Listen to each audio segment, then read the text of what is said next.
Praise the Lord.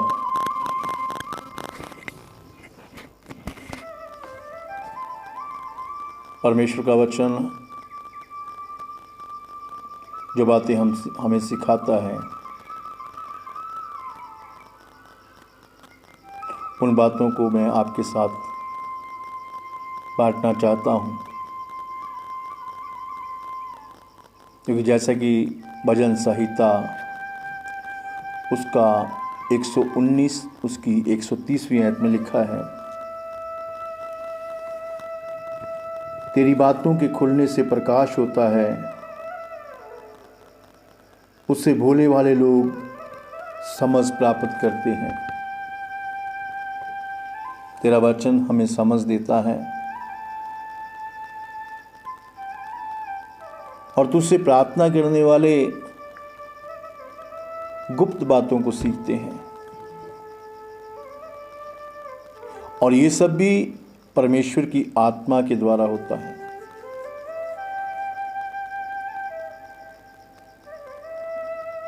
और धन्यवाद हो प्रभु यीशु मसीह का, जिसने अपनी आत्मा के द्वारा हम पर दया की है, कि कैसे उसने पिता से प्रार्थना करके हमारे लिए पवित्र आत्मा भेजा, और उसने ये भी कहा कि जब सत्य का आत्मा तुम पर आएगा तो वह तुम्हें सत्य के बारे में जानू करवाएगा। पिछली बार हमने झूठ पर मनन चिंतन किया था कि झूठ हमारे जीवन में क्या कर सकता है, लेकिन इस बार मैं आपके साथ वचन में से गलातियों की किताब उसका 6 अध्याय उसकी 20वीं आयत में से ईर्खा शब्द के बारे में बातचीत करना चाहता हूँ। अक्सर हमारे जीवन में ये जो ईर्खा है आ जाती है, बल्कि रहती है। ईर्खा एक ऐसी दुष्टता की आत्मा का नाम है जो आपके अंदर विरोध पैदा करेगी,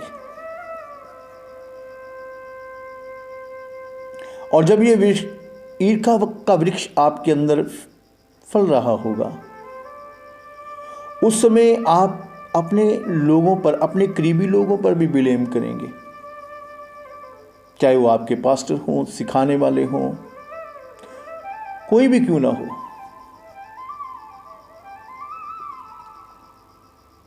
क्योंकि सिखाने वाला तो परमेश्वर की तरफ से मुकर किया जाता है,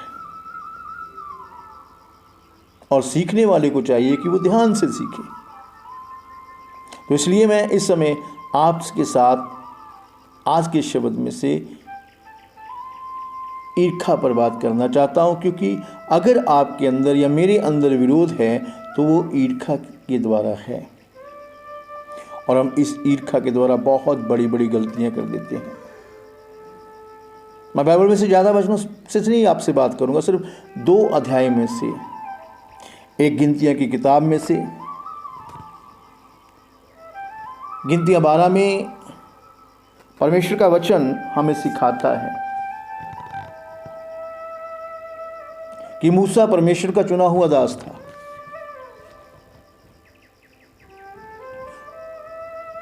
मूसा को परमेश्वर ने बुलाया था और उसके द्वारा अपने लोगों को बहुत सारी आशीष दे रहा था। जब जब उन्हें भूख लगती, परमेश्वर के आगे वो प्रार्थना करता, मन्ना बरसता, लाल समुंदर उन्हें पार करवाया गया। यानी कि मिस्र से निकालने के लिए परमेश्वर ने मूसा को इस्तेमाल किया था, और मूसा के करीबी लोगों में से उसकी एक बहन मरियम थी, हारून था। ये लोग बहुत उसके करीबी थे, और गिनतियां 12 में लिखा हुआ है कि जब मूसा की पहली पत्नी मर गई, उसने कूशी स्त्री से शादी की। इसका मतलब ये नहीं कि आप किसी दूसरी से शादी करेंगे। लेकिन ये शिक्षा की बात है, ये सीखने वाली बात है कि जब उसने शादी की तो शायद परमेश्वर को बुरा नहीं लगा था। अगर परमेश्वर को बुरा लगता तो भड़कता, लेकिन परमेश्वर ने कोई भी ऐसी बात मूसा से नहीं की। लेकिन जो उसके करीबी थे, मरियम जो उसकी बहन थी, उसके मन में ईर्खा अर्थात विरोध भर गया। और उस विरोध, जब वो लोग बातें कर रहे थे इस विरोध में, तो वो बातें परमेश्वर के कानों में पड़ रही थी। जैसा कि वचन मिलाकी 3:16 में लिखा हुआ है, जब परमेश्वर के लोगों ने धरती पर बातें की तो परमेश्वर ने कान धर के सुनी। और परमेश्वर उस समय उस ईर्खा की बात को कान धरे हुए सुन रहा था कि उसके लोग मूसा के विरोध में ईर्खा कर रहे हैं। और वचन हमें सिखाता है कि कैसे परमेश्वर उस तंबू के पास आया अपने बादल पे सवार होकर, और फिर उसने मूसा, हारून और मरियम को अपने पास बुलाया, उनसे बातें की। और लिखा, जैसे ही परमेश्वर बादल पर चढ़ के स्वर्ग की ओर उठा और वो एक रोशनी जब मरियम पे पड़ी तो मरियम कोढ़ से भरी हुई थी।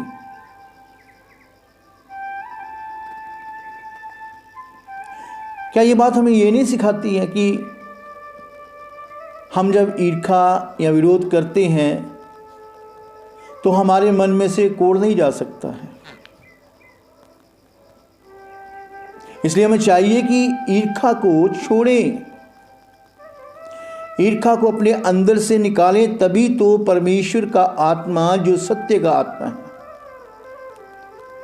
जो पिता ने हमें यीशु मसीह नासरी के नाम से दिया है, वो आपके जीवन में कार्य करेगा।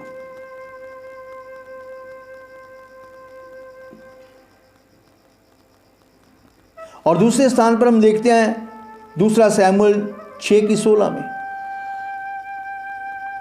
कि दाऊद हर समय परमेश्वर की आत्मा में भरा रहता था। और उस दिन भी वो जब यहोवा का संदूक दाऊदपुरी में आ रहा था तो किस तरह दाऊद संदूक के आगे आगे नाच रहा था। और उसकी जो पत्नी थी मिकाइल, उसे ये बात अच्छी नहीं लगी और शायद उसने भी उस समय दाऊद से ईर्खा की, तभी तो उसने दाऊद को अपने मन ही मन में तुच्छ जान लिया। यानी कि उसके अंदर एक बुराई पैदा हो गई। और लिखा है, बाइबल बताती है कि वो दाऊद के वंश को पैदा नहीं कर सकी, दाऊद की संतान नहीं जन्म सकी, क्योंकि ईर्षा, विरोधता आपके बने बनाए कार्यों को बिगाड़ देगी।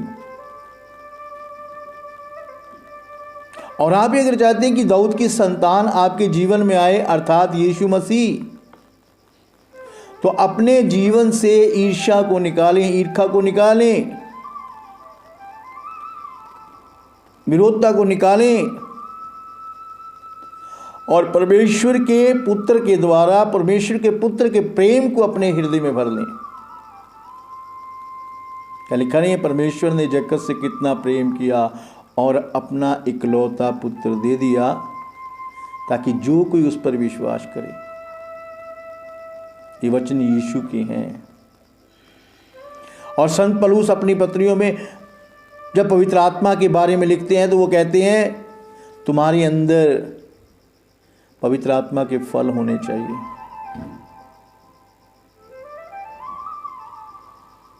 अगर एक तरफ तुम अपने हृदय के अंदर ईर्ष्या रखते हो तो फिर पवित्र आत्मा का फल प्रेम कैसे आएगा भाई? फिर तुम्हारे अंदर प्रेम वास नहीं कर सकता। इसलिए अगर आप चाहते हैं कि आपकी प्रार्थना में बढ़ोतरी हो, पवित्र आत्मा के साथ आपकी अच्छी संगत हो, तो जिन बातों के विषय में लिखा हुआ है कि उन्हें अपने जीवन से त्याग दो और सिद्ध पुरुष बनो, तभी तो तुम पवित्र आत्मा के कार्यों को अपने जीवन में देख सकोगे। क्योंकि परमेश्वर की इच्छा है हर इंसान पवित्र आत्मा से परिपूरित हो जाए, हर इंसान पर पवित्र आत्मा का अभिषेक हो। क्योंकि जब हर इंसान पर पवित्र आत्मा का अभिषेक होगा तभी तो वो बचाया जाएगा। बिना पवित्र आत्मा के कोई नहीं बचाया जाएगा।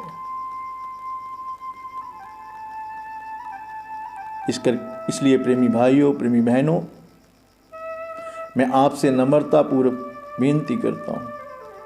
मैं एक छोटा सा दास हूं, जितने लंबे समय तक वचन को सीखने में लगाया है।